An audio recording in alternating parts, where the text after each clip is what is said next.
Tenemos el gusto de comunicarnos y me gusta mucho, sobre todo cuando tiene que ver en lo particular y personal con el alma mater donde estudié en la Universidad San Martín de Porras.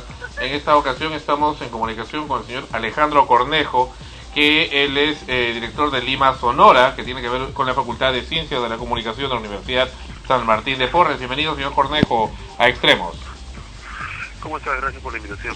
Señor Cornejo, hemos apreciado su comentario en diferentes sites de internet y programas donde usted comenta que el tema de los ruidos molestos y alarmas de vehículo, que cada vez es más frecuente y constante tanto de día como de noche, en forma intermitente o en forma prolongada, usted lo rotula como ruidos no deseados. Cuénteme un poco la investigación que han hecho al respecto y, a su entender, la repercusión que tiene esto en la sociedad. Ok, primero hay que decir que los ruidos no deseados están relacionados directamente con los ruidos molestos, evidentemente. Es una definición que la misma ley tiene acerca del ruido, y es una ley que establece las normas además para el control nacional contra el ruido, ¿no? Entonces es bueno definir qué es ruido en cada país, y para nuestro país el ruido es aquel sonido no deseado y que puede afectar a otras personas, ¿no? Está, digamos, tipificada así. Desde ese punto, si hablamos de las alarmas específicamente, por el tema que están ustedes comentando, las alarmas se convierten en herramientas o instrumentos de emergencia que son utilizadas aquí en nuestro país, a diferencia de otros lugares, con extremada continuidad, ¿no? Las alarmas podría decirse que es casi un bien particular de la ciudad de Lima y del Perú, y que se está, digamos, se está replicando en todas las ciudades del Perú, no solamente en Lima, ¿no? Entonces, básicamente un auto viene con la alarma como un seguro de cuidado, ¿no? Sin tener en cuenta que esa alarma puede ocasionar distintos males relacionados al ruido, del que hemos hablado al inicio. Entonces, no hay una prevención contra la alarma, como si, por ejemplo, está empezando a haber una campaña contra las bocinas, pero siendo campañas además que no, por no tener un seguimiento adecuado por las autoridades y una educación vial y cívica, va a quedar en el olvido, y seguro va a quedar también así como una buena iniciativa nada más. Entonces, sí, con las alarmas sucede lo mismo, ¿no? Señor Cornejo, respecto a eso que usted ha comentado, las campañas que han hecho, bueno, más que campañas reales, campañas mediáticas contra el tema del mal uso de las bocinas de los vehículos, por ejemplo. Sin embargo, es muy curioso que cuando a las autoridades se les pregunta sobre ese tema de las bocinas versus el tema de la alarma, que en realidad a veces hasta es más constante y más molesta, pues no saben qué decir, y daría la apariencia que el tema de las bocinas lo hacen más que todo por moda o por aparición mediática, más que por una preocupación real de la población. El tema de las bocinas puede ser un tema mediático, definitivamente, digamos que atiende a todos, pero bueno, más allá de las bocinas o de algo puntual con los ruidos, cuando nosotros, por ejemplo, desde nuestro espacio de investigación, que es el taller de investigación sonora y sonar de la Universidad de San Martín, entonces desde ese espacio, por ejemplo, nosotros proponemos con cifras, gracias a sonómetros y a medidores adecuados de ruido y de contaminación ambiental, que existe sonidos que hacen daño, ¿no? Que hacen daño directamente a la salud, o que interfiere, por ejemplo, en la comunicación, en el buen desenvolvimiento de las personas, etcétera. Entonces, estas cifras y estas investigaciones, que no somos los únicos que hacemos eso en Lima, están a disposición de las autoridades. Ellas, además, me refiero a las autoridades locales, municipales, porque está en ellas hacer el control. Ellas deben tener, además, un área de control de ruidos molestos, deben tener el equipamiento y las personas con el conocimiento adecuado para hacer el seguimiento y el control de los ruidos. Entonces, definitivamente hay un tema mediático, seguro que algunas municipalidades lo hacen con este fin, pero digamos, el fin supremo debería ser la sociedad, y está además dentro de las leyes, y está en nuestros derechos reclamar porque eso se cumpla, ¿no? Eso hay que tener bien en cuenta, ¿no? ¿Por qué es tan común el tema de las alarmas al extremo que mucha gente, a pesar que le está causando daño en su salud física y emocional o psicológica, no hace nada. Por falta de educación. Por falta de educación sonora. Eso es el principal requisito, digamos, para seguir usando lo que te hace daño, ¿no? Porque no lo saben. No saben cuánto daño les puede hacer un sonido constante un determinado tiempo, y en la prolongación de este durante un año, durante 2, durante 3. Entonces, cómo puede afectar el sonido, el ruido a su vida diaria, a su propia economía, a la vida de los suyos, a la salud, directamente al cuerpo. Entonces, si no hay este conocimiento, definitivamente uno va a seguir cayendo en el mismo error durante todos los días, ¿no? El ministro de Medio Ambiente, hace algunos meses que tratamos de contactarlo a través de su secretaria, dijo que considera que los ruidos molestos de alarma no es un problema importante. Otro alcalde, en este caso el alcalde de Barranco, ya saliente, el señor Mesarina, dijo en su momento que el problema de las alarmas no existe, que a nadie le moleste, es más, él mismo las produce porque cree que es necesario y prevalece en todo caso el uso de su seguridad personal, de sus bienes o vehículos, antes que la molestia que le pueda, entre comillas, ocasionar a otros, porque consideran que no existe molestia, que es normal, que a nadie le molesta. ¿Es realidad que a nadie le molesta?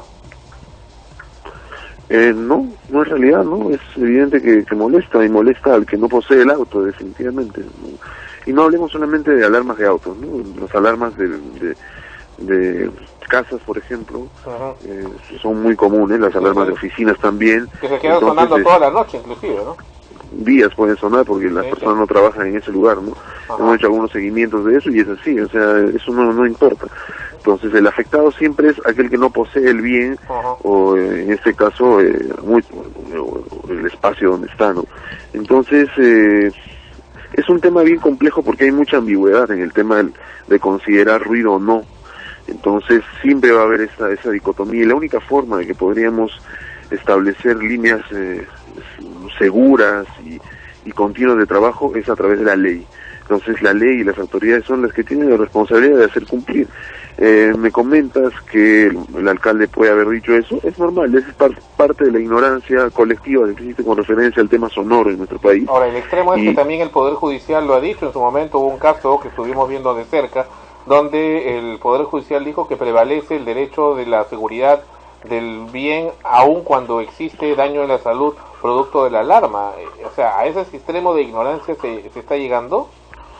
Es probable que pueda prevalecer, porque no hay, ese es un tema de derecho que yo no quiero invadir, pero de todas maneras es probable que prevalezca porque hay mayores, digamos, casos relacionados a la seguridad, más no a la salud, porque tampoco hay muchas investigaciones. Entonces, dentro del derecho se actúa también de acuerdo a la continuidad y a la continuidad de los casos que existan, ¿no? Pero, entonces, definitivamente va a ganar siempre el tema de la seguridad. Entiendo, pero sin embargo hay un tema importantísimo, y usted también debe conocerlo como profesional, que es el tema de la falta de razonamiento. O sea, creo que el ser humano es un ente racional y puede simplemente razonar y apreciar que es a veces ineficaz el hecho que suene, y bueno, más es lo que perjudica a los demás, porque ¿cuántas alarmas suenan al día? Acá los muchachos de prensa han estado haciendo seguimiento y han apreciado que suenan alarmas cortas, alarmas largas, todo el día, y en realidad de ellas cuántas veces tuvieron que sonar por alguna razón útil y cuántas no, ¿no? En realidad las cifras son bastante distantes. A ver, me preguntas... o sea, el sentido, bueno, sí, sentido, ¿no? Del sonido. ¿Qué sentido tiene que suene en realidad? Como que no se razona mucho, ¿no? No se razona. Mira, yo hice una investigación y una de las conclusiones que llegué en ese libro, en ese pequeño ensayo, era que en la ciudad de Lima, porque hice la investigación con la ciudad de Lima, mi muestra era la ciudad, decía que la conclusión, para mí, de las principales, es que se está generando una especie de un poblador limeño cacótico, ¿no? Es una palabra que trataba de explicar cacótico. Este tipo de perversión. Sí, te explico rápidamente, ¿no? La cacosmia es una perversión del sentido olfativo, ¿no? Olfativo. Entonces, cuando uno tiene la cacosmia, percibe como placentero lo nauseabundo. Esto sucede en muchas locaciones, en localidades, en la historia, en Francia, en la Revolución Francesa, se han visto esto, digamos, esa perversión generalizada en la población, y en otros lugares también donde, por ejemplo, hay desastres naturales terribles. La población se acostumbra y pervierte su sentido olfativo y no siente el olor nauseabundo, por ejemplo, y lo siente como natural, y tanto así llega la enfermedad o esta perversión que puede percibirlo como agradable. Bueno, lo mismo puede estar sucediendo con la perversión auditiva, ¿no? Entonces hay una especie de sentir placentero lo que es nauseabundo sonoramente, o podría denominarse ruido. Entonces, esta asociación sucede básicamente en las grandes urbes, ¿no? Son perversiones que suceden con nuestros sentidos y que están plenamente demostrados, además, desde el punto de vista de la neuropsicología, de la neurociencia. Entonces, por ahí puede ser un poco la respuesta quizá hacia por qué, si queremos explicar qué pasa con nosotros, si tenemos conciencia o no. La conciencia es evidente, porque sabemos que hace ruido, y por eso que la aplicamos, por eso compramos eso, para que nos avise a través del sonido que está pasando algo con nuestro vehículo. Si hablamos de la alarma, todo tiene una explicación, es bastante lógica y nosotros la entendemos así. Lo que no entendemos es el efecto, ¿no? Y seguimos, digamos, cayendo en el mismo error. Aunque existe la alarma de 2 días, que en realidad no le suena a la gente, sino a la persona que posee el vehículo, ¿no? Posee, claro, Eso le suena como un beeper, ¿no? Es exacto, es como una especie de beeper, o puede haber una alarma centralizada en otro lado, ¿no? Y que otros se ocupen del vehículo. Claro, o sea, formas hay muchas, la cosa es voluntad. Por ejemplo, aquí hice la película Noise, que usted no sé si ya tuvo la ocasión de apreciar. Sí. De Noise, por ejemplo, entrevistamos al director de Noise hace más o menos un año y medio acá en el programa, y ahí hablaba precisamente que era un hombre que era pues una especie de raro o freak, porque era el único que se afectaba, ¿no? Y su propia familia escuchaba los ruidos molestos y comía, cenaba tranquilamente en un restaurante, pero a él le incomodaba y le molestaba mucho el ruido molesto, y era un ser extraño, una cosa rara, un fenómeno, por el hecho que le moleste, pero en realidad pareciera que el que estaba en razón era él, ¿no?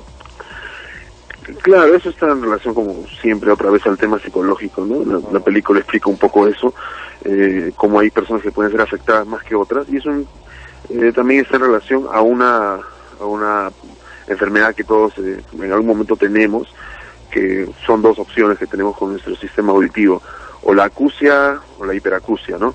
Entonces, uno puede ser hipersensitivo al sonido, y uno puede simplemente ir perdiendo la audición completamente, ¿no? Entonces tenemos 2 vías. La más común es que nos volvemos sordos, porque nosotros desde que nacemos empezamos a perder el sentido auditivo. No tenemos otra alternativa, es esa. Pero sí nos podemos volver hipersensitivos a ciertas frecuencias, ¿no? Entonces, esa explicación, digamos, es médica también, ¿no? Correcto. Buenas tardes, señor Alejandro Cornejo, lo saluda César. Bueno, hablando, usted mencionaba que tenía una asociación que se dedicaba a este tipo de investigación de estos fenómenos de las alarmas. Si hay tanta investigación acerca de este tema, se sabe que todas estas alarmas nos llegan a molestar, incluso a generar problemas en el funcionamiento de las personas. ¿Por qué no existe por qué no se saca una ley con respecto a este tema, no? ¿A qué cree que se deba eso? Bueno, primero, el espacio que dirijo es un taller de investigación sonora que está destinado básicamente para que los alumnos de la Universidad del Área de Comunicaciones participen y que descubran, digamos, el tema sonoro desde un punto de vista multidisciplinario. Somos en un área de comunicaciones y somos el único taller en Latinoamérica, probablemente en el mundo, que tiene las características que tiene nuestra área, porque es raro que se ocupe un espacio de esos temas. Eso, digamos, para tener claro desde qué ámbito nosotros trabajamos. Es un lugar educativo que no pretendemos, digamos, generar mayor polémica con las autoridades. Nosotros damos los datos y las cifras están ahí para que las puedan tomar. No tenemos investigaciones específicas con la alarma, porque la alarma para nosotros es uno de los sonidos más de los muchos que hay de ruidos molestos en la ciudad. La bocina también es una muy particular. Y ¿por qué no se hace, digamos, no se toman las cartas en el asunto? Es básicamente desconocimiento, nuevamente, generalizado por las autoridades. No se toma en cuenta a ciencia cierta qué es lo que pasa. Entonces no hemos escuchado, por ejemplo, esta campaña de alcaldes y municipalidades que ha sucedido hace muy poco. Creo que fue un candidato que mencionó el tema de contaminación sonora en una de las exposiciones que hizo, y estuve bastante atento a ver si alguno opinaba al respecto, pero no hubo más, porque tampoco tienen los técnicos adecuados, ¿no? Yo te cuento una experiencia. La Municipalidad de Lima tiene un estudio bastante interesante que se hizo en el 2001, hace bastantes años, ¿no? Hace 10 años. Y esa investigación que se hizo, que era un mapeo del centro histórico de Lima y algunas conclusiones que habían llegado, no estaba bien hecha, porque no utilizaron los parámetros adecuados con lo que se hace una medición, digamos, respetable en una capital como la de Lima, una metrópoli como la nuestra, tan grande. Entonces tampoco tenían los técnicos capacitados para hacerlo. Entonces todo estaba mal. Y para, digamos, concluir un poco toda esta idea, la ley para nosotros está fuera de uso. Esto es una idea personal, pero de todas maneras tiene una respuesta en la comparación que he visto en muchas leyes en el mundo con referencia al ruido. Para nosotros es lo que dije al inicio de esta entrevista. Para la ley peruana es un ruido molesto. Es aquello que, digamos, el ruido es aquello que molesta al otro y que puede afectar a otra persona, simplemente eso, pero el ruido va más allá. Algunas legislaciones hacen casos puntuales. Entonces, si la legislación no está puntualizada, entonces todos los fallos judiciales o de derecho van a tener ambigüedades y se van a valer en esta ley que es tan ambigua y amplia, ¿no? ¿Algún país del mundo toma en serio ese tema de los ruidos molestos de alarmas? Muchos países. Casi toda Europa, España con bastante fuerza, cerca a nosotros, Chile, México tiene una legislación muy muy buena. Además, la definición mexicana ahí me gusta mucho, porque no solo aplica a personas, sino a la naturaleza, al patrimonio y todo. Entonces uno puede atenerse a esa ley y hacer los juicios adecuados y ganarlos, ¿no? En España hay muchísimos juicios que se han ganado por no sé, contribuyentes, por vecinos que han ganado, pues, a grandes empresas, ¿no? A compañías aéreas, los aeropuertos. Otro de los ruidos terriblemente peligrosos en una ciudad son los aeropuertos y las terminales terrestres, por ejemplo, en los metros, los trenes que no existen aquí. Y bueno, en el mundo siempre se combate contra esto, ¿no? Casi toda Europa está legislada adecuadamente. Asia también, si hay algunos problemas en otros países tipo India, que todavía no hay una legislación adecuada. Y en Sudamérica definitivamente somos el país más bullanguero y bullicioso. Lo digo con buen humor, para no decir que somos la cola, ¿no?, del ruido, digamos, que nuestra legislación está mal y hay un comportamiento pésimo, ¿no?, además por parte de nosotros también. Bien. César, ¿alguna pregunta más? Bueno, si dice que la ley que se establece actualmente está mal hecha porque no hay especificaciones con respecto a este tema de los ruidos, nosotros tenemos que seguir soportando el ruido molesto de las alarmas y las bocinas. ¿No podemos hacer nada al respecto entonces? ¿Qué hacer entonces? Bueno, yo siempre digo en los medios de comunicación que este es un avance. En lo que estamos haciendo, el estar hablando ahora y que nos estén escuchando una o dos personas y que estén tomando conciencia, esas dos personas, de las miles que puedan haber detrás del micrófono de los parlantes, eso es un avance. Correcto. Tienen mucha responsabilidad los medios de comunicación. Los que tenemos la información tenemos la responsabilidad de difundirla, y creo que eso ya es parte del progreso, ¿no? Lo único que falta, evidentemente, es que se vaya acomodando las leyes y que muchos de los alumnos, por ejemplo, que salen de la Universidad de San Martín o de Isonari y demás, que tengan conciencia, lleguen en un momento a algún cargo importante y que puedan ellos decidir, ¿no? Y cambiar las cosas de plano, ¿no? Y sobre todo la unión hace la fuerza, ¿no? O sea, por ahí se encuentran con otra persona que también pensaba lo mismo y así se va haciendo una especie de comunidad. Hay buenas iniciativas, ¿no? Hay buenas iniciativas. Hay una iniciativa que se ha iniciado, me parece, en Huaraz, con un profesor que es muy empeñoso en hacer esto. Lo entrevistamos hace un año y medio más o menos también. Claro, él ha hecho todo un movimiento para esto, pero queda en el olvido. Espero que siga para adelante y que llegue a ser un senador, un congresista, lo que sea, y que entre por donde sea al Congreso y se puedan hacer las leyes, ¿no? Bueno, si no entraremos nosotros, pues entonces, si nadie fuerza. quiere hacer. Claro, por último, ¿no? Nos gustaría mantener contacto con usted para que nos cuente también de estos estudios que ha hecho, ese ensayo. Las investigaciones nuestras también están acá a disposición del público, de ustedes y de quienes quieran tener la zona rosa. Quiero una pregunta. Sí, señor Cornejo, antes de concluir, en las investigaciones que se han hecho al margen de que el ruido sea molesto, no deseado para alguien, ¿qué consecuencias negativas causan la salud? Es decir, que una persona expuesta a estos ruidos y con hipersensibilidad incluso, ¿qué es lo que le puede producir en su salud? ¿Qué tipo de enfermedades puede provocarle el escuchar permanentemente estos ruidos? De alarmas. Ok, me decías que, a ver, no te escuché muy bien, está un poco lejos, pero Sí, algo... repítelo. A ver, disculpe. Sí. ¿Qué es lo que producen este tipo de ruidos en las investigaciones que ustedes han hecho, al margen de que el ruido pueda ser molesto concretamente para una persona?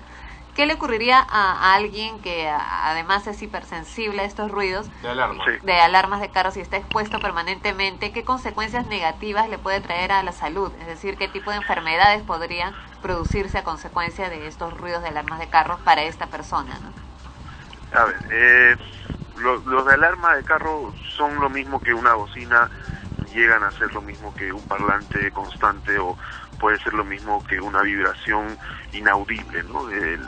Las vibraciones en general, que ese es el sonido, de acuerdo a su intensidad, a su extensión y a su duración en el tiempo, tienen consecuencias directas en la salud. Más allá del perder la audición, puede generar problemas, para graficarlo rápidamente, problemas estomacales inadvertidos, por ejemplo, porque trabaja sobre los músculos simpáticos, ¿no?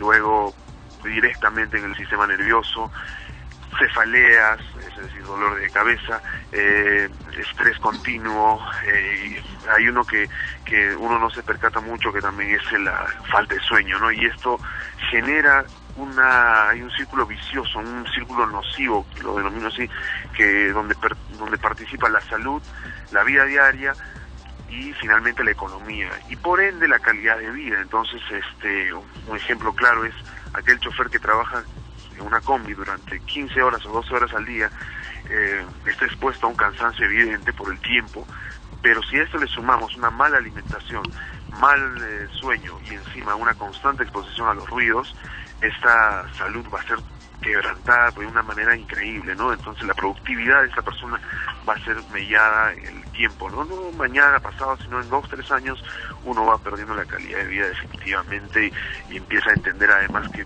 por qué Lima es una ciudad bastante agresiva, ¿no? En algunos lugares, porque hay una hipertensión y una tensión constante, digamos, de todos sus pobladores, ¿no? Eso es una prepotencia, en realidad creo que es más que los aparatos, es la persona, ¿no? Hay una especie de conducta tendiente a lo prepotente. Por ejemplo, en los cines, por ejemplo, uno ve gente que está usando el Nextel en plena función y pues perturba también, ¿no? O se pone a hablar, o se pone a poner la luz del celular, en fin, modos hay muchos. El tema de las alarmas es uno de ellos, pero opinamos que por supuesto tiene que ver mucho la psicología y la tendencia de la persona humana, que es la que los opera. De todas maneras, no hay que recordar que el sonido siempre ha sido usado desde que se puede utilizar, digamos, tecnológicamente como un arma, ¿no? Entonces, esto de tener una alarma es un arma de defensa o un arma de lo que sea, pero es un arma. Y desde ese concepto, digamos, nosotros tenemos que tener bastante responsabilidad en el manejo de nuestras armas, ¿no? Y eso tampoco existe, ¿no? Entonces, es un problema bastante amplio. Seguro va a tener bastante consecuencias, y ya las tiene en general, ¿no? El paisaje sonoro de todo el Perú ha cambiado bastante con referencia a eso, ¿no? A las alarmas, las bocinas, las construcciones. No, y las llevan hasta las playas, inclusive, o hasta las zonas rurales donde uno va a descansar. Ahí se van y se plantan como hongos con su carro, con la alarma en plena, pues, valle tranquilo, de paz. Pues ahí también ponen su prepotencia. Sí, claro, yo tengo registros hechos en provincias muy alejadas, que de un momento a otro suena una alarma o hay una bocina extremadamente escandalosa que obviamente mella y malogra el medio ambiente y ese es un impacto directo sobre la naturaleza. Sí, no es una bocina de tren, ¿no?, que es más costumbrista, sino de alarma de vehículos. Muchísimas gracias, señor Alejandro Cornejo, por su participación, y reitero, mantengamos contacto sobre ese tipo de temas y para conocer también, por supuesto, los ensayos que ustedes han desarrollado. Perfecto, con mucho gusto. Muchas gracias. Hasta A pronto. ustedes.